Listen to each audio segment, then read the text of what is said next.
నమస్కారం వార్తలకు స్వాగతం ముందుగా ముఖ్యాంశాలు డిప్యూటీ సీఎం బట్టి విక్రమార్క ప్రెస్ మీట్ పలు అంశాలపై వివరణ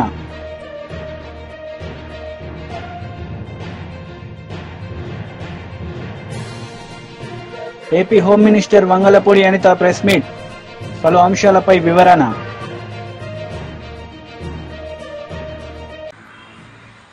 పట్నం నరేందర్ రెడ్డి అరెస్టుపై మాజీ మంత్రి బీఆర్ఎస్ కార్యనిర్వాహక అధ్యక్షుడు కేటీఆర్ మండిపడ్డారు. కుటుంబానికి సమాచారం నోటీసులు ఇవ్వకుండా ఎలా తీసుకెళ్తారని అధికారులను నిలదీశారు. హైదరాబాద్ లోని పార్టీ కార్యాలయంలో ప్రభుత్వ తీరుపై ధ్వజమెత్తారు. ప్రభుత్వ అనాలోచిత నిర్ణయాల వల్ల ప్రజలు ఆగమవుతున్నారని విమర్శించారు. రైతుల ఆక్రందనలపై ముఖ్యమంత్రి రేవంత్ రెడ్డి వెంటనే స్పందించాలని డిమాండ్ చేశారు. సవితక్క మంచిరెడ్డి కిషన్ రెడ్డి గారు వచ్చి అన్న మరి యూనిట్లు పోతున్నాయని కేసీఆర్ గారికి చెప్పారు. అన్న మరి యూనిట్లు వస్తాయంటున్నారు, రైతులకేమో వాళ్ళ హ్యాపీగా లేరు, పరిహారం విషయంలో కోపంగా ఉన్నారు, ఇంకా పెంచితే బాగుంటుందేమో అంటే కేసీఆర్ గారు నిర్ణయం తీసుకొని 1 ఎకరా భూమి పోతే వాళ్ళకి వెంటనే అక్కడ ప్లాటెడ్ ఏరియా, డెవలప్డ్ ఏరియా, ఒక హౌస్ సైట్ ఇవ్వండి, 1 ఎకరం పోతే 1 గుంటెడు జాగా వెంటనే మంచి డెవలప్డ్ లేఅవుట్లో ఇవ్వండి అంటే అక్క దగ్గరుండి మంత్రిగా అన్నాడు. లేఅవుట్లు కూడా మేమే చేసినాం, 500 ఎకరాల్లో లేఅవుట్లు వేసినాం, కొంతమందికి పట్టాలు ఇచ్చాం, ఇవన్నీ కూడా చేసింది మా ప్రభుత్వం. చేసిన తర్వాత ఈ తుగ్లక్ ముఖ్యమంత్రి వచ్చి ఫార్మా విలేజ్ అన్నాడు. ఎందుకు చెప్తున్నా ఇదంతా నేపథ్యం మీకంటే, నిన్న కొడంగల్లో జరిగింది అదేదో కుట్రతోనో అదేదో కువారంతోనో ఇంకో దాంతోనో జరిగింది కాదు. ఈ ముఖ్యమంత్రి యొక్క అనాలోచిత మూర్ఖ తుగ్లక్ విధానాల వల్లనే ఇవాళ ఒక్క కొడంగల్లో కాదు, మొన్న సంగారెడ్డి జిల్లా న్యాల్కల్ అక్కడ కూడా గొడవ జరిగింది. అక్కడ కూడా రైతులు మా భూములు ఇవ్వమని చెప్పి రోడ్డు ఎక్కినారు. కొడంగల్లో ఈరోజు కాదండి, దయచేసి నేను మీడియా మిత్రులను కోరుతా ఉన్న, ప్రజలకు కూడా వాస్తవాలు చెప్పండి. 6-7 నెలల కిందట, ఇంకెక్కువ 8-9 నెలల కిందట ముఖ్యమంత్రి సోదరుడు తిరుపతి రెడ్డి ఆయనకు ఒక ఫోన్ కాల్ వైరల్ అయింది, మీరు చూసే ఉంటారు, వినే ఉంటారు. ఏమని ఒక రైతు ఫోన్ చేసి తిరుపతి రెడ్డి గారిని అడుగుతున్నాడు, మేము ఎందుకు ఇవ్వాలా మా భూములు, ఇవ్వకపోతే ఏం చేస్తుంది ప్రభుత్వం అని గట్టిగా అడిగితే, తన్ని తీసుకుంటాం ఆయన అన్నమాట, తన్ని తీసుకుంటాం నా కొడక అని మాట్లాడినాడు. ఉంది, వైరల్ ఉంది, ఆ వీడియో ఆడియో తీయండి, తప్పకుండా వినండి. అంటే ఇది 6-7-8 నెలల నుంచి నడుస్తున్న కథ, రగులుతోంది కొడంగల్. మధ్యలో రైతులు ఒక్కసారి కాదు, అన్ని పార్టీల దగ్గర పోయినారు. మా కాడికి కూడా వచ్చినారు, ఇక్కడనే నా దగ్గర కూడా వచ్చి నన్ను కూడా కలిశారు. తర్వాత బీజేపీ ఆఫీస్కి పోయినారు, అందరి దగ్గర పోయినారు, ముఖ్యమంత్రి గారిని కూడా కలిసినారు. కలిసి చెప్పినారు, సార్ ఇది మంచిది కాదు, విరమించుకోండి. మొత్తం లంబాడ రైతులు, అక్కడ గిరిజన రైతులు, గిరిపుత్రులు, వాళ్ళందరూ పోయి అడిగినారు. అడిగితే పట్టించుకోకుండా ఏకపక్షంగా మేమేదో రారాజులం, చక్రవర్తులం, కొడంగల్ ఏదో మా సామ్రాజ్యం, మేము ఏదనుకుంటే అది జరగాల అనే పద్ధతుల్లో ఇవాళ మీరు తీసుకున్న అనాలోచిత పిచ్చి నిర్ణయం వల్లనే కొడంగల్ రగులుతున్నది. రోమ్ నగరం తగలబడుతుంటే నీరో చక్రవర్తి ఫిడేలు వాయించిండంట, ఈయన కథ కూడా అట్లే ఉంది. ఇవాళ కొడంగల్లో అగ్గి అంటుకుంటే, కొడంగల్లో ఇవాళ 16 మంది రైతులు జైలుకు పోతే, కొడంగల్ ఎమ్మెల్యే ఎన్నో ఆశలతో ప్రజలు గెలిపించిన ఎమ్మెల్యే, ముఖ్యమంత్రి అయి మమ్మల్ని ఉద్ధరిస్తారనుకుని గెలిపించిన ఎమ్మెల్యే ఎక్కడున్నాడండి నాకు అర్థం కాదు. మహారాష్ట్రలో ఢిల్లీ పెద్దలకు మూటలు మోస్తూ వాళ్ళకి ఇవాళ తాబేదారుగా ఇవాళ అక్కడ తిరుగుతూ ఉన్నాడు. నేను అడుగుతా ఉన్నా రేవంత్ రెడ్డిని, సొంత నియోజకవర్గంలో రైతులు ఆందోళన చేస్తుంటే, రైతులు అక్రమ అరెస్టులై జైలుకు పోతుంటే, మా నాయకుడు పట్నం నరేందర్ రెడ్డిని ఇవాళ ఒక టెర్రరిస్ట్ని ఇడ్చుకపోయినట్టు నేను తెలియక అడుగుతా ఉన్నా. కనీసం వాళ్ళ భార్యకు కాకినాడ పోర్టు నుంచి రేషన్ బియ్యం అక్రమ సరఫరాలో అక్కడి మాజీ ప్రతినిధి ప్రమేయంపై కొన్ని ఆధారాలు దొరికాయని పౌర సరఫరాల శాఖ మంత్రి నాదెండ్ల మనోహర్ వెల్లడించారు. కూటమి ప్రభుత్వం అధికారంలోకి వచ్చాక 60,000 టన్నుల అక్రమ రేషన్ బియ్యాన్ని స్వాధీనం చేసుకున్నామని ఆయన శాసన మండలిలో తెలిపారు. సంవత్సరాల్లో ఊహించని విధంగా రాజకీయ నాయకులు సపోర్ట్ చేశారు, అధికార యంత్రాంగం కూడా దీంట్లో పాల్పడింది. ఆ విధంగా వీళ్ళకి అందుబాటులో ఉన్న ఈ వ్యవస్థను ఉపయోగించుకుని వాళ్ళ స్వార్థాల కోసం కాకినాడ నుంచి ప్రత్యేకంగా ఆఫ్రికా వంటి దేశాలకి వీళ్ళు తరలించి తీసుకెళ్లారు. అధ్యక్ష, మన ప్రభుత్వం వచ్చినాక, కూటమి ప్రభుత్వం వచ్చినాక ఇప్పటి వరకు 1010 కేసులు బుక్ చేశాం అధ్యక్ష. 1010 కేసెస్ 6A కింద 60,051 మెట్రిక్ టన్నులు మన ఆంధ్రప్రదేశ్లో స్వాధీనం చేసుకున్నాం అధ్యక్ష. కాకినాడ విషయానికి వస్తే ప్రత్యేకంగా అక్కడ జరిగిన దాడులు 28 జూన్ 29 జూన్న మా పౌర సరఫరాల శాఖ నుంచి మా ఎండి గారు, నేను, కలెక్టర్ గారు, జాయింట్ కలెక్టర్ గారు, ఇతర అధికారులు కలిసి 13 మిల్లుల పైన దాడి చేశాం అధ్యక్ష. 13 మిల్లుల్లో కూడా అక్కడ ఖచ్చితంగా ఆధారాలతో సహా మాకు పేద ప్రజలకు అందించాల్సిన ఈ పీడిఎస్ రైస్ అక్కడ నిల్వలు కనబడ్డాయి అధ్యక్ష. ఇందాక నేను సమాచారం అందించినట్టు 51,427 మెట్రిక్ టన్నులు మనం సీజ్ చేశాం అధ్యక్ష ఆ 2 రోజుల్లో. అందులో 26,488 మెట్రిక్ టన్నులు పీడిఎస్ రైస్గా నిర్ధారించడం జరిగింది. కొంతమంది ఇందులో ఈ 13 కంపెనీల్లో కొంతమంది గౌరవ హైకోర్టుని ఆశ్రయిస్తే డబ్ల్యూపీ వేసి హైకోర్టు ఆదేశాల మేరకు నాన్ పీడిఎస్ రైస్ని వాళ్ళని రిలీజ్ చేయమని చెప్పడం జరిగింది. కాకపోతే దానికి బ్యాంక్ గ్యారంటీ తీసుకోమని చెప్పడం జరిగింది అధ్యక్ష. సో ఈ 13 మంది ఎవరైతే బ్యాంక్ని ఆశ్రయించి కేసులు వేశారో 83,73,00,000 వాళ్ళు వెచ్చించి బ్యాంక్ గ్యారంటీ ద్వారా వాళ్ళకి నాన్ పీడిఎస్ రైస్ని మళ్ళీ తిరిగి ఇచ్చేయమని గౌరవ హైకోర్టు ఆదేశాల మేరకు ఆ ప్రక్రియ కొనసాగుతుంది అధ్యక్ష.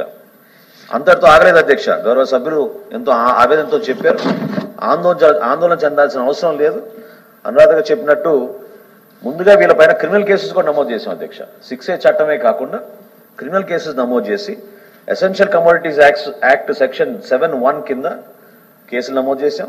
అదేవిధంగా భారతీయ న్యాయ సమితి సెక్షన్ 318 కింద కూడా మేము క్రిమినల్ కేసెస్ వీళ్ళపైన నమోదు చేయడం జరిగింది అధ్యక్ష. ఇన్వెస్టిగేషన్ జరుగుతోంది. ఇప్పటి వరకు సమాచారం ఇంకా అందలేదనే విషయాన్ని ఎందుకు ప్రస్తావించానంటే గతంలో అక్కడ ఉన్న ప్రజాప్రతినిధుల ప్రమేయం ఉందనే సమాచారం ఖచ్చితంగా కొంతవరకు ఆధారాలు దొరికినాయి అధ్యక్ష. ఇన్వెస్టిగేషన్ లో తప్పకుండా మిగతా ఆధారాలు కూడా దొరికి. కూటమి సర్కార్ మభ్యపెట్టే బడ్జెట్ ప్రవేశపెట్టిందని 8 నెలల పాటు బడ్జెట్ పెట్టకుండా ఎందుకు సాగదీశారంటూ వైఎస్ఆర్సీపీ అధ్యక్షులు మాజీ సీఎం వైఎస్ జగన్మోహన్ రెడ్డి నిలదీశారు. బడ్జెట్ పత్రాలే బాబు డ్రామా అరెస్ట్ అని తేల్చాలని, బడ్జెట్ చూస్తే బాబు ఆర్గనైజ్డ్ క్రైమ్ తెలుస్తుందన్నారు. పరిమితికి మించి వైఎస్ఆర్ కాంగ్రెస్ పార్టీ అప్పులు చేసిందని, రాష్ట్రాన్ని శ్రీలంక చేశామని, ఇలా రకరకాల సందర్భాలలో ప్రజలను మభ్యపెట్టే కార్యక్రమం చంద్రబాబు నాయుడు గారు, ఆయన కూటమి, ఆయనకు తోడు ఆయన ఎల్లో మీడియా, వీళ్ళంతా కూడా రకరకాల ప్రచారాలు పెడుతూ వచ్చారు. ఇవాళ సాక్షాత్తు చంద్రబాబు నాయుడు గారు తాను ప్రవేశపెట్టిన బడ్జెట్ పత్రాలే చంద్రబాబు నాయుడు గారి డ్రామా ఆర్టిస్టు అని చెప్తూ అవే సాక్ష్యాలుగా నిలబడ్డాయి.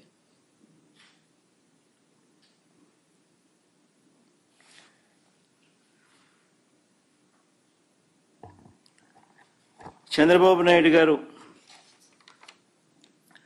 తాను చెప్పిన అబద్ధాలు ఎలా ఉంటాయి అనంటే, ఆర్గనైజ్డ్ క్రైమ్ అనేది చంద్రబాబు నాయుడు ఎలా చేస్తాడు అన్నది నిజంగా ఈ బడ్జెట్ అనేది చూస్తే, తాను ప్రవేశపెట్టిన తీరు చూస్తే ఎవరికైనా కూడా సామాన్యునికి అర్థమవుతుంది. నిజంగా ఒక ఆర్గనైజ్డ్ క్రిమినల్ ఏ మాదిరిగా చేస్తాడు. కానీ ఆర్గనైజ్డ్ క్రైమ్లో భాగంగా ఎలా ఉంటుందనంటే, చంద్రబాబు ముందుగా తన చేతిలో ఉన్న తన ఎల్లో మీడియా ద్వారా పదే ఆర్గనైజ్డ్ క్రైమ్ ప్యాటర్న్ చెప్తా ఉన్నా ఎలా ఉంటుందనంటే, తన చేతిలో ఉన్న ఎల్లో మీడియాతో పదే అబద్ధాలు రాయిస్తారు. ఆ తర్వాత అదే విషయాన్ని ఇదే చంద్రబాబు పదే మాట్లాడుతూ పోతాడు. పనిలో పనిగా అంటే అప్పుల విషయంలో, ఆంధ్ర రాష్ట్రానికి సంబంధించిన అప్పుల విషయంలో ఆంధ్ర రాష్ట్రం శ్రీలంక అయిపోతుంది అని చెప్పి దుష్ప్రచారం చేస్తూ ఆర్గనైజ్డ్ క్రైమ్గా ఏ రకంగా వాళ్ళు తీసుకొని పోయారు అన్న విషయాన్ని నేను చెప్తా ఉన్నా. పదే తన చేతిలో ఉన్న ఎల్లో మీడియాతో అబద్ధాలు రాయిస్తారు. ఆ తర్వాత అదే విషయాన్ని పదే చంద్రబాబు మాట్లాడతారు. పనిలో పనిగా ఆ తర్వాత తన దత్తపుత్రుడితోనూ, తనకు సంబంధించిన ఇతర పార్టీలో ఉన్న తన వ్యక్తులతోనూ ఇవే విషయాలు మళ్ళీ పదే మాట్లాడిస్తారు.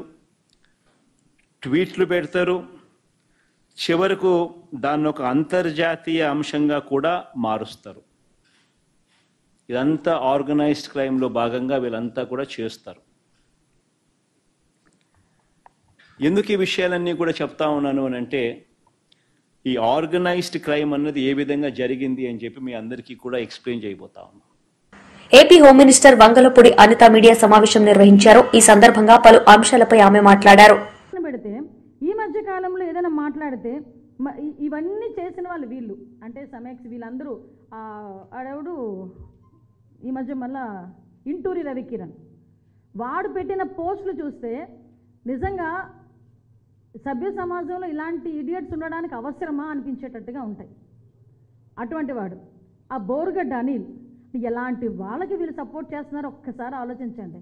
ఆ బోరుగడ్డ అనిల్ వీడియోని కొంచెం అవగాహన కలిగిన 5వ తరగతి పిల్లకు 6వ తరగతి పిల్లకు చూపించండి. వాడు మాట్లాడిన మాట కరెక్ట్ అని చెప్తే చెప్పండి, ఒక్కళ్ళతో చెప్పించండి. అలాంటోని వీళ్ళకి వెనకేసుకు రావటం, వీళ్ళు వెనకాతలేమో వీళ్ళేమో ఎన్హెచ్ఆర్సీకి పరిగెట్టడం, మళ్ళీ తిరిగి ఇక్కడ మాకు ఎలా జరిగిపోతుంది అలా జరిగిపోతుందని గొగ్గోలు పెడతా ఉంటే ఈరోజు కోర్టు కూడా ముట్టింది. కోర్టు కూడా క్లియర్గానింది. ఎస్, ఆ రోజు వాళ్ళు కూడా బాధితులే, కోర్టులో ఉన్న సంబంధించిన వ్యక్తులు కూడా వాళ్ళు బాధితులే. జడ్జిని కుటుంబ సభ్యుల్ని కూడా నోటుకొచ్చినట్టు మాట్లాడిన సందర్భాన్ని కూడా వాళ్ళు కూడా గుర్తు చేసుకున్నారు. ఇలాంటి ఈడియట్స్ గురించి ఇంతలా మాట్లాడడం ఒక ఎత్తు, వీళ్ళు మళ్ళా బయటకు వచ్చి ఆడపిల్లలకు అన్యాయం జరిగిపోతుంది, లా అండ్ ఆర్డర్ ఇబ్బంది పడిపోతున్నాము, ఆడపిల్లల విషయంలో ఎలా జరిగిపోతుంది అలా జరిగిపోతుందని శవాల దగ్గర గద్దల్లాగా ఎక్కడైనా ఏదైనా జరిగితే పాపం అది ఎందుకు జరిగింది ఎలా జరిగిందని తెలుసుకోకుండా అడిగలు కూర్చుంటున్నారు. రీసెంట్గా తిరుపతిలోని ఒక సంఘటన జరిగింది. ఒక 8వ తరగతి చదువుతున్న ఆడపిల్ల మీద అత్యాచార యత్నం జరిగిందని బయటకు ఏదో ఒక రకంగా ఒకటి వచ్చింది, అంతేనండి, వెళ్ళిపోయారు. అసలు ఏం జరిగింది, అమ్మాయి నిజంగా జరిగిందా, ఏం జరిగింది అన్నది ఏమీ లేదు. చక్కగా వెళ్ళిపోయాడు. Chevireddy Bhaskar Reddy and co batch వెళ్ళింది. వెళ్ళి ఏం చేశారు, అక్కడ ఏమీ జరగలేదన్న సంగతి తెలిసి గగ్గోలు పెట్టారు. దానికి ట్విట్టర్లో ఎక్స్లోని కొంతమంది పోస్టులు, జగన్మోహన్ రెడ్డి గారు బయటకు వచ్చి మాట్లాడాలు, ఇంకొక మాజీ మంత్రి ఆవిడొచ్చి మాట్లాడాలు, ఇవన్నీ మాట్లాడడం జరిగింది. ఆఖరికి ఏంటి, మేము బయట పెట్టాలంటే అమ్మాయి చిన్నపిల్ల 18 years లోపు, అక్కడ ఏమీ జరగలేదని డాక్టర్స్ కూడా సర్టిఫై చేశారు. ఆ సర్టిఫికేట్ మేము బయట పెట్టాలంటే 5 నిమిషాల పని, కానీ మేము బయట పెట్టాము. ఎందుకు అంటే ఆ అమ్మాయి చిన్నపిల్ల, పోక్సో చట్టం ప్రకారం అలాంటి బయట పెట్టకూడదు కాబట్టి యాజ్ పర్ లా మేము పెట్టట్లేదు. బట్ ఎవరైతే ఈ సబ్జెక్ట్ని ఎవరైతే న్యూస్లోని చాలా స్ప్రెడ్ చేశారో వాళ్ళందరి మీద కూడా కేసులు ఫైల్ చేస్తాం. ఈరోజు పొంగనూరు ఇష్యూ నడిచింది. ఆ రోజు చిన్నపిల్లని ఎవరు అత్యాచారం చేయలేదు, చంపడం అయితే వాస్తవం, 48 గంటల్లో పట్టుకున్నాం. ఆ చంపిన పిల్లని రేప్ చేసి చంపేశారని చెప్పేసి సాక్షి మీడియాలో ప్రచారం చేస్తే మేం గట్టిగా మాట్లాడితే ఆ వీడియోనేమో మీరు మళ్ళీ డిలీట్ చేయించుకుంటారు. అయినా మేము వదలం, వాటి మీద కూడా కేసులు పెడతాం. ఎందుకంటే తప్పుడు ప్రచారాలు చెయ్యటం కూడా చాలా పొరపాటే. నేనేమంటానంటే ఈరోజు ఇందాకే మనకి జరిగింది అంటే ఎక్కడ ఏం జరిగినా మేము వెళ్తాం అన్నారు. ఒక్కటి క్లియర్గా అడుగుతున్నా వీళ్ళని, ఈరోజే మంత్రాలయం నియోజకవర్గంలో కొసిగి మండలం కడదొడ్డి వైసీపీ సర్పంచ్ మీద ఈరోజు పోక్సో యాక్ట్ కేసు నమోదైంది. ప్లస్ వైసీపీ నేతలు ఈరోజు వెళ్తాడా జగన్మోహన్ రెడ్డి ఆ అమ్మాయిని పరామర్శించడానికి? పరామర్శించడానికి దమ్ముందా? ఒక 8వ తరగతి చదువుతున్న ఆడబిడ్డ వాళ్ళ తండ్రి లేని సమయంలో వెళ్ళి అమ్మాయి మీద అత్యాచార యత్నం చేయబోతుంటే అమ్మాయి అరిచిన అరుపులకి చుట్టుపక్కల వాళ్ళు వచ్చి కూర్చొని పెడితే ఎస్ఏఏపీ చైర్మన్ అనిమిని రవినాయుడు మీడియా సమావేశం నిర్వహించారు. ఈ సందర్భంగా ఆయన మాట్లాడుతూ యువత అభివృద్ధికి బాటలు వేస్తుందని కూటమి ప్రభుత్వమని తెలిపారు. పోలీస్, డిఎస్సీ ఉద్యోగాలపై ఆయన మాట్లాడారు. పరిశ్రమలన్నీ వెనక్కి వెళ్ళిపోయాయి. ఈరోజు చంద్రబాబు నాయుడు గారు ముఖ్యమంత్రి అయిన తర్వాత ఆ పరిశ్రమలన్నీ మళ్ళీ రాష్ట్రానికి రావడానికి మొదలుపెట్టాయి. ఒక్కరోజు అమెరికా పర్యటనకి వెళ్ళిన లోకేష్ గారు ఏం చేస్తారని చెప్పి మేము చూసినప్పుడు దిగ్విజయ యాత్రలాగా ఆ 10 రోజులు ప్రతిరోజు చూస్తే ప్రపంచంలో నెంబర్ 1 కంపెనీలన్నీ ఏవైతే ఉన్నాయో అసలు ఆ కంపెనీలు దగ్గరికి ఒక ఐటీ శాఖ మంత్రి వెళ్ళగలుగుతారా అనే పరిస్థితిలో మేము ఆలోచిస్తున్న యువత ప్రతి కంపెనీకి వెళ్ళి మన యొక్క భవిష్యత్తు కోసం యువత బంగారు బాట, వాళ్ళ జీవితాలు బంగారు బాట వైపు మళ్ళించాలనే ఉద్దేశంతో ఆయన అన్ని కంపెనీల దగ్గర వెళ్ళి రిక్వెస్ట్ చేయడంతో పాటు ఆ కంపెనీలన్నీ ఈ రాష్ట్రం వైపు వచ్చేలాగా చొరవ తీసుకునే విధంగా లోకేష్ గారు ప్రయత్నం చేశారు. ఆయనకి హ్యాట్స్ ఆఫ్ చెప్తున్నాం, ఆయనకి కృతజ్ఞతలు చెప్తున్నాం. మా కోసం, మా భవిష్యత్తు కోసం, యువత భవిష్యత్తు కోసం, విద్యార్థుల భవిష్యత్తు కోసం ఆయన పడిన శ్రమ వర్ణనారహితం. గతంలో ఐటీ శాఖ మంత్రిగా పనిచేసిన వాళ్ళు కోడిగుడ్డు కథలు చెప్పుకున్నారు. చలుంది, మేము వెళ్ళలేం, మా దగ్గర దుప్పట్లు కప్పుకోలేం, ఫ్లైట్లో మేము వెళ్ళాలంటే మాకు ఇబ్బంది ఉంది, అందుకే మేము వెళ్ళలేదని చెప్పి అనేక ఊకదంపుడు ఉపన్యాసాలు ఇచ్చారు. కానీ లోకేష్ గారు బాధ్యతలు తీసుకున్న ఈ నెలలోనే మొన్న బాంబేకి తెల్లాతో వెళ్ళి సాయంత్రం కంతా 65,000 కోట్లు పెట్టుబడులకు సంబంధించి రిలయన్స్ కంపెనీతో డిస్కషన్ చేసి చేసుకున్న వెంటనే ఆ కంపెనీ మళ్ళీ నిన్నటికి నిన్న ఇక్కడికి వచ్చి ఎంఓఈ చేసుకున్నారంటే లోకేష్ గారి పట్టుదల కృషిని మేము అభినందించక ఏం చేయాలి? మా కోసం పరితపిస్తున్నారు లోకేష్ గారు, మా కోసం పరితపిస్తున్నారు ఈ రాష్ట్ర ముఖ్యమంత్రి వారు. నిరంతరం ఈ రాష్ట్రంలో ఆ రోజు యువగలంలో ఇచ్చిన మాట కోసం 20 లక్షల ఉద్యోగాలను యువతకు కల్పించాలని చెప్పి ఆ రోజు ఏదైతే మాట ఇచ్చారో ఆ మాట కోసం నిరంతరం శ్రమిస్తున్న లోకేష్ గారికి హ్యాట్స్ ఆఫ్ చెప్తున్నాం. ఈరోజు అదేవిధంగా ముఖ్యమంత్రిగా బాధ్యతలు తీసుకున్న నుంచి జెట్ స్పీడ్తో పరిశ్రమల్ని రాష్ట్రం వైపు తీసుకుని వస్తున్న చంద్రబాబు నాయుడు గారికి కూడా కృతజ్ఞతలు తెలియజేసుకున్నాం. ఇప్పటికే అనేక పరిశ్రమలు ఈ రాష్ట్రం వైపు మొగ్గు చూపించాయి. అదేవిధంగా శ్రీసిటీలో 900 కోట్ల పైన పెట్టుబడులకు సంబంధించి శంకుస్థాపన కూడా చేయడం జరిగింది. అదేవిధంగా మరొక 1300 కోట్లకు సంబంధించిన ఎంఓయూలు కూడా జరిగాయి. అంటే 4,000 మందికి ఉపాధి కలిగించే పరిశ్రమలను శ్రీసిటీకి తీసుకొని రావడం జరుగుతుంది. అదేవిధంగా విశాఖపట్నం కానీ, అమరావతి ప్రాంతంలో కానీ, తిరుపతి ప్రాంతంలో కానీ ఈరోజు అనేక పరిశ్రమలతో చర్చలు జరుపుతున్నారు. ఆ పరిశ్రమలన్నీ ఈ రాష్ట్రం వైపు వచ్చేలాగా, యువతకు భవిష్యత్తు కల్పించేలాగా పరిశ్రమలన్నీ మామూలుగా ఏ పరిశ్రమ అయినా ఇక్కడ పెట్టుబడి పెట్టాలంటే వాళ్ళు ఒక అన్యాయాన్ని ఎదిరిస్తే నా గొడవకు సంతృప్తి, అన్యాయం అంతరిస్తే నా గొడవకు ముక్తి ప్రాప్తి, అన్యాయాన్ని ఎదిరించిన వాడే నాకు ఆరాధ్యుడని ప్రకటించిన ప్రజాకవి కాళోజీ నారాయణరావు నిత్య స్మరణీయులని ముఖ్యమంత్రి రేవంత్ రెడ్డి కొనియాడారు. కాళోజీ నారాయణరావు వర్ధంతిని పురస్కరించుకుని ఢిల్లీలోని అధికారిక నివాసంలో కాళోజీ చిత్రపటానికి ముఖ్యమంత్రి పుష్పాంజలి ఘటించారు. Telangana deputy CM Bhatti Vikramarka media సమావేశం నిర్వహించారు. ఈ సందర్భంగా పలు అంశాలపై ఆయన మాట్లాడారు. అవకాశం కలిగి రాష్ట్ర అభివృద్ధికి దోహదపడుతుంది. ఈ రాష్ట్రంలో వ్యవసాయ రంగంతో పాటు పారిశ్రామిక అభివృద్ధిని కూడా చేసుకుంటే తప్ప మనం ప్రపంచంతో పోటీ పడలేం. అలాగే కోరి కొట్లాడి తెచ్చుకున్నది కూడా ఈ రాష్ట్రంలో ఉన్నటువంటి యువతీ యువకులకి ఉద్యోగ అవకాశాలు పెద్ద ఎత్తున కల్పించుకోవటం కోసం. ఇటు ప్రభుత్వంలో ఉన్నటువంటి ఉద్యోగ అవకాశాలని నిరుద్యోగ యువతీ యువకులకి అందిస్తూనే ప్రైవేటు పరంగా కూడా పరిశ్రమలను పెద్ద ఎత్తున తీసుకొని వచ్చి రాష్ట్ర అభివృద్ధికి దోహదపడుతూ నిరుద్యోగ యువతీ యువకులకి ఉద్యోగ అవకాశాలు కూడా కల్పించడం అనేదే ప్రధాన లక్ష్యంగా ముందుకు పోతే ఈ రాష్ట్రం మనం అనుకున్న కలలు నెరవేరుతాయని ప్రగాఢంగా ఇందిరమ్మ ప్రభుత్వం, ప్రజాప్రభుత్వం నమ్ముతా ఉంది. దాంట్లో భాగంగానే మీ అందరికీ తెలిసిందే, హైదరాబాద్ పరిసర ప్రాంతాల్లోనే కాకుండా వివిధ రూరల్ ఏరియాస్లో కూడా అభివృద్ధిని విస్తరింప చేయాలనేటువంటి ఆలోచనతోనే కొడంగల్ శాసనసభ నియోజకవర్గంలో ఉన్నటువంటి వికారాబాద్ జిల్లాలో మన లగచర్ల గ్రామం దగ్గర జరిగినటువంటి సంఘటన, లేకపోతే ఆ పరిసర ప్రాంతాల్లో రాష్ట్ర ప్రభుత్వం చేపట్టాలనుకునేటువంటి పారిశ్రామిక అభివృద్ధి గురించి కూడా మీ అందరికీ తెలిసినటువంటి అంశమే.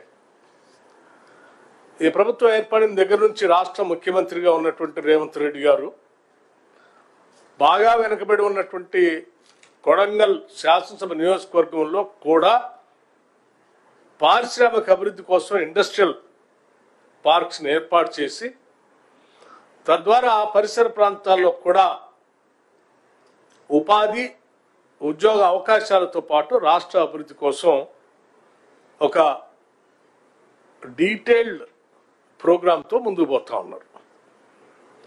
ఈ పోయే క్రమంలో సరే పారిశ్రామికీకరణ, ఇండస్ట్రియల్ పార్క్స్ అంటే తప్పనిసరిగా భూసేకరణ జరగాల్సిందే.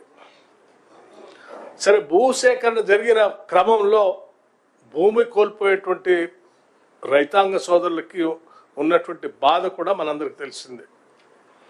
అందులో మరీ ముఖ్యంగా నిరుపేదలు, బలహీన వర్గాలు, దళితులు, గిరిజనులు ఉంటే ఇంకా బాధగా ఉంటుంది.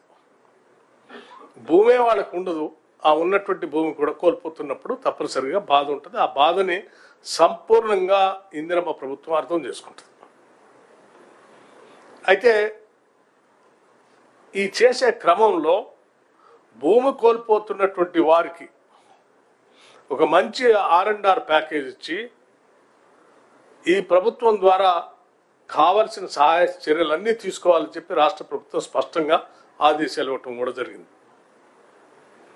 భూమి కోల్పోతున్నటువంటి వాళ్ళకి మెరుగైనటువంటి ప్యాకేజ్ ఇవ్వటమే కాకుండా అక్కడ వచ్చేటువంటి పరిశ్రమలో వాళ్ళకు ఉద్యోగ అవకాశాలు కూడా వచ్చేటట్టుగా చేసే ఏర్పాట్లు కూడా చేయటం జరిగింది. అప్పటి వరకు కూడా ఖాళీగా ఉండకుండా ఆయా కుటుంబాలకు సంబంధించిన నిరుద్యోగ యువకులు ఎవరైనా ఉంటే వాళ్ళందరికీ ప్రత్యేకంగా తర్ఫీదు ఇచ్చి బీజేపీ ఓబీసీ మోర్చా రాష్ట్ర అధ్యక్షుడు G Anand Goud press meet నిర్వహించారు. ఈ సందర్భంగా మంత్రి పొన్నం ప్రభాకర్ చేసిన వ్యాఖ్యలపై ఆయన స్పందించారు. మంత్రిపై విమర్శలు చేశారు. బీజేపీని దానికి ఎట్లా ముడిగడతారో నాకు చెప్పండి. లక్ష్మణ్ గారు బీసీ ఉండి మాట్లాడు, బీసీకి వ్యతిరేకంగా లక్ష్మణ్ అన్న బీసీ ఓబీసీ మోర్చా రాష్ట్ర అధ్యక్షుడు అయిన తర్వాత బీసీ కమిషన్కు చట్టబద్ధత తెచ్చింది నరేంద్ర మోడీ గారు. ఉన్నత విద్యలో 27% తీసుకొచ్చింది నరేంద్ర మోడీ ప్రభుత్వం. పిఎం విశ్వకర్మ ద్వారా ఇలా అనేక 16 కులాలకు వివిధ రకాల వాళ్ళకు శిక్షణ ఇచ్చి వాళ్ళకు బ్యాంకుల ద్వారా రుణాలు ఇప్పించి ఇప్పటికే దేశంలో అనేక మందికి కుల వృత్తుల వరకు ఆర్థికంగా సాయం చేసి వాళ్ళు ఆర్థికంగా బలపడాలని చెప్పి ముందుకు తీసుకుపోతున్నది బీజేపీ పార్టీ. మళ్ళీ అంటాడు కిషన్ రెడ్డిని బీసీని తీసేసి కిషన్ రెడ్డిని ఎట్లా అధ్యక్షం చేసినట్టే. మీరెవరు పార్టీ విషయాలు అడగడానికి? మీరు ఇది తెలుసుకుంటలేరు. ఒక బీసీ అధ్యక్షుడిని తీసేసి ఓసీ అధ్యక్షుని పెట్టి కిషన్ రెడ్డిని పెట్టి బీజేపీ పార్టీ ఈ రాష్ట్రంలో బీసీ ముఖ్యమంత్రిని చేస్తాము, కిషన్ రెడ్డి అధ్యక్షుడిగా ఉన్న మేము అధికారంలోకి వస్తే బీసీ ముఖ్యమంత్రిని చేస్తారని ధైర్యంగా ప్రకటించిన పార్టీ బీజేపీ పార్టీ. అంతా కూడా తెలివి లేకపోతే ఎట్లా? మేము బీసీ తీసేసి కిషన్ రెడ్డి గారిని పెట్టి మా ముఖ్యమంత్రి ఎవరో చెప్పకుండా ఉంటే నువ్వు ఈ ఆరోపణ చేయాలి. ఏమని కిషన్ రెడ్డి గారిని పెట్టిర్రు, మీరు ఎట్లా పెట్టిర్రు బీసీని? మేము అధ్యక్షుడిని పెట్టి కిషన్ రెడ్డి గారిని బీసీ ముఖ్యమంత్రి ప్రకటించినాం. అంటే రేపు పార్టీ గెలిస్తే మేము బీసీనే ముఖ్యమంత్రి చేస్తామని ప్రకటించినాం. మరి అది తెలుసుకోవాలి కదా నువ్వు. లక్ష్మణ్ నిన్ను ఇప్పుడు మేము రేవంత్ రెడ్డిని ఎందుకు పెట్టినాము, పొన్నం ప్రభాకర్నే పెట్టాలి, లేకపోతే అవన్నీ మీకు అవసరం లేదుగా. పార్టీ ఆర్గనైజేషన్ ఇవాళ బీసీలకు ఏ ప్రభుత్వం ఏం చేస్తుంది? మీరు ఇన్ని సంవత్సరాలలో మీరు బీసీలకు ఏం చేసిందో చర్చించండి, చర్చకు రండి. మేము ఇంత చేసినాం. నెహ్రూ నుంచి ఇందిరాగాంధీ, రాజీవ్ గాంధీ తర్వాత మన్మోహన్ సింగ్. ఈరోజు రాష్ట్రాలల్లో ఏ రాష్ట్రాలల్లో మీరు ఆదర్శంగా ఈ బీసీల పట్ల మీరు ఏం మేలు చేసారో మీరు ప్రకటన చేయండి. ఈ అంత డ్రామా ఎందుకు? మేము చెప్తున్నాం. ఇవాళ ఎంపీలు మాకు మా పార్టీ నుంచి 74 మంది ఎంపీలు ఉన్నారు పార్లమెంట్లో, రాజ్యసభలో 30 మంది ఉన్నారు, ఎమ్మెల్యేలు 368 మంది బీసీలు ఉన్నారు, ఎమ్మెల్సీలు 62 మంది ఉన్నారు. మాకున్న 240 మందిలో 74 మంది బీసీలు ఉన్నారు. మంత్రివర్గంలో 27 మంది ఉన్నారు. నువ్వు కార్పొరేషన్లు ప్రకటించినవు. అసలు బుద్ధి ఉంటే నువ్వు బీసీ గురించి మాట్లాడే పొన్నం ప్రభాకర్, నువ్వు మంత్రిగా కొట్లాడి కార్పొరేషన్లో ఎంతమందికి ఇప్పించుకున్నావో చెప్పు. నీకంత ధైర్యం ఉందా? ఎక్కువ మాట్లాడితే మీ ముఖ్యమంత్రి కటింగ్లో పెడతాడు. ముఖ్యమంత్రికి అనుకూలంగా తిరిగే మంత్రిత్వ శాఖనే మీది. బీసీలకు న్యాయం చేసే మంత్రిత్వ శాఖలో మీరు లేరు. ఏందంటే మీ ఉనికిని సాటుకోవడానికి ఎవరైనా మాట్లాడితే మీకు బీసీల పట్ల చిత్తశుద్ధి ఉంటే, నేను ఒక్కటి చెప్తున్నా, ఇవాళ వికారాబాద్ జిల్లా లగచర్ల ఘటనలో నిందితులు ఎంత పెద్దవారైనా అరెస్టు చేయక తప్పదని మంత్రి కోమటిరెడ్డి వెంకటరెడ్డి స్పష్టం చేశారు. రౌడీలను పెంచి పోషించి కలెక్టర్పై దాడికి దిగారని మంత్రి ఆరోపించారు. దాడులకు దిగిన వారికి మద్దతిస్తామని బీఆర్ఎస్ నేతలు చెబుతున్నారన్నారు. ఘటనపై కేసీఆర్ బేషరతుగా క్షమాపణ చెప్పాలని మంత్రి కోమటిరెడ్డి వెంకటరెడ్డి డిమాండ్ చేశారు. గతంలో ఎస్సీల భూములు లాక్కుంటే ఈ తరహా దాడులు జరగలేదన్నారు. మనీ లాండరింగ్ పై గవర్నర్ అనుమతి ఇస్తే నిందితులు అరెస్టు కావాల్సిందేనని మంత్రి తెలిపారు. అరెస్ట్ అయితే యోగా చేస్తా, బయటకు వచ్చాక పాదయాత్ర చేస్తానని కేటీఆర్ చెప్పారన్నారు. కేటీఆర్ తో మాట్లాడినట్టు ఫోన్ రికార్డు ఉంది. సమగ్రంగా విచారణ జరుగుతుంది కాబట్టి దాని మీద మొత్తం చెప్పు. ఎంక్వైరీ రిపోర్ట్ వచ్చిన తర్వాత ఎంత పెద్దోడు ఉన్నా లోపలికి పోవాల్సిందే. ఎందుకంటే కలెక్టర్కే భద్రత లేనప్పుడు, భద్రత అంటే వరి తెగించి ప్లాన్ చేసి రౌడీ షీటర్ని రేప్ కేసు ఉన్నోని తీసుకొచ్చి ఆయన ఒక టీఆర్ఎస్ లీడరు అటువంటి బ్యాచ్ని పెట్టి దాడి చేయించింది. సభ్య సమాజం ఈరోజు ఆఫీసర్లే కాదు అందరూ కూడా పరిశాన్ అవుతున్నారు. అక్కడ పరిశ్రమ రాలే, అక్కడ వస్తే కలెక్టర్ నాకు వ్యక్తిగతంగా ఇక్కడ హైదరాబాద్లో రంగారెడ్డి జాయింట్ కలెక్టర్ ఉండే, భద్రాద్రిలో పిఓ ఐటీడీఏ ఉండే, నక్సలైట్ ఏరియాకి పోయి కూడా బార్డర్లో ఛత్తీస్గఢ్ బార్డర్లో పోయి మామూలు గిరిజనులకు సేవ చేసేవాడు. నక్సలైట్ల భయానికి ఎవరు ఆఫీసర్లు పొక్కపోతున్నాయి. ఈయన పిఓ ఐటీడీగా నేను ఇన్ఛార్జ్ మినిస్టర్ ఖమ్మం. అలాంటి ఆఫీసర్ మీద ప్రజల కోసం ఇలా రైతులు రమ్మన్నారని చెప్పి పోలీస్ బందోబస్తు లేకుండా పోతుండే ఇట్లా దాడి చేపించడం మంచిదే. నా కేటీఆర్ నువ్వు ఒకసారి ఆలోచించుకో, నువ్వు ఏం చేస్తున్నావు?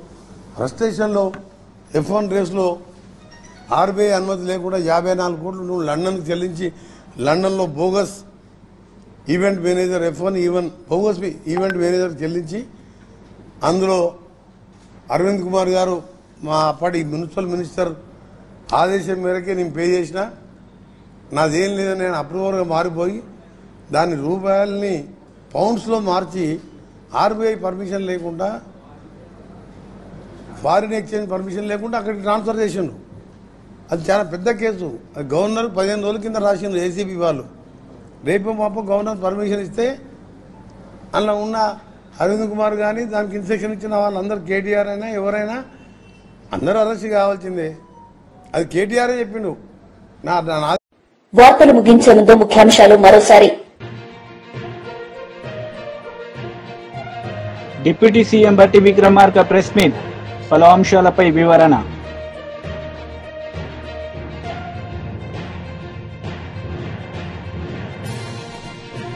AP home minister Vangalapudi Anitha press meet, పలు అంశాలపై వివరణ. ఈ వార్తలు ఇంతటితో సమాప్తం. తిరిగి ప్రసారమయ్యే వార్తల్లో మళ్లీ కలుద్దాం. అంతవరకు సెలవు. నమస్తే.